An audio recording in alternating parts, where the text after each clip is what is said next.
কে আগে জেলে যাবে সেই নিয়ে কম্পিটিশন চলছে।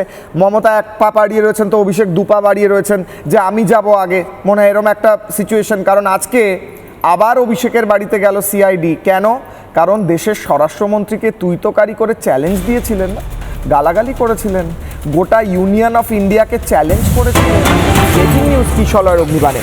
ভোট প্রচারে উস্কানি দিয়ে চাপে ভাইপো, হিংসায় উস্কানি হুমকির ঘটনায় নজরে ভাইপো।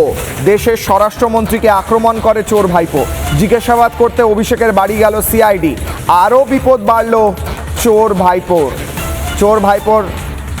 চোর ভাইপোর বিপদ বাড়লো, কারণ এবার আরও একটা মামলা শুরু হলো। দেশের স্বরাষ্ট্রমন্ত্রীকে তিনি অত্যন্ত বাজে ভাষায় আক্রমণ করেছেন, থ্রেট করেছেন। আমার তো মনে হয় ইমিডিয়েট গ্রেফতার হওয়া উচিত। তাছাড়া গোটা ইউনিয়ন অফ ইন্ডিয়াকে চ্যালেঞ্জ করেছেন। পাকিস্তানি সন্ত্রাসবাদীরা চ্যালেঞ্জ করে ইউনিয়ন অফ ইন্ডিয়াকে, সেটা চোর ভাইপো করেছে।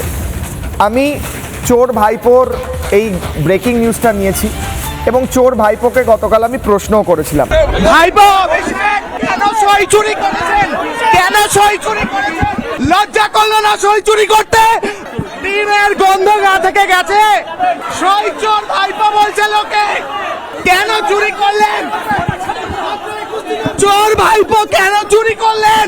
চোর ভাইপো আপনার জন্য দলটার 12টা বেঁচে গেল। ভাইপো পালিয়ে গেল। ভাইপো অভিষেক বন্দ্যোপাধ্যায় টাকা চুরি করলেন, মানুষের টাকা চুরি করলেন। ভাইপো এখানে আছে, ভাইপো এখানে লুকিয়ে আছে। ভাইপো রিপাবলিকের জবাব দিতে পারছে না। চোর ভাইপো বলে বাংলার মানুষ সই চুরি করেছে, বাংলার মানুষ সই চুরি করেছে। এ বাংলার মানুষের সই চুরি করেছে, টাকা চুরি করেছে, মদ চুরি করেছে, লুকিয়ে আছে। ভাইপো পালাচ্ছে, ভাইপো পালাচ্ছে, ভাইপো পালাচ্ছে। চোর ভাইপো আপনার অ্যারেস্ট হওয়ার ভয় আছে?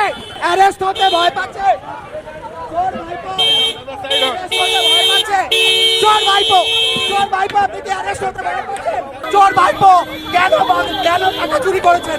বাংলার মানুষের টাকা কেন চুরি করেছেন? সাংসদদের সই কেন চুরি করেছেন? চোর ভাইপো কেন টাকা চুরি করেছেন? কেন টাকা চুরি করেছেন? চোর ভাইপো চলে যাচ্ছে।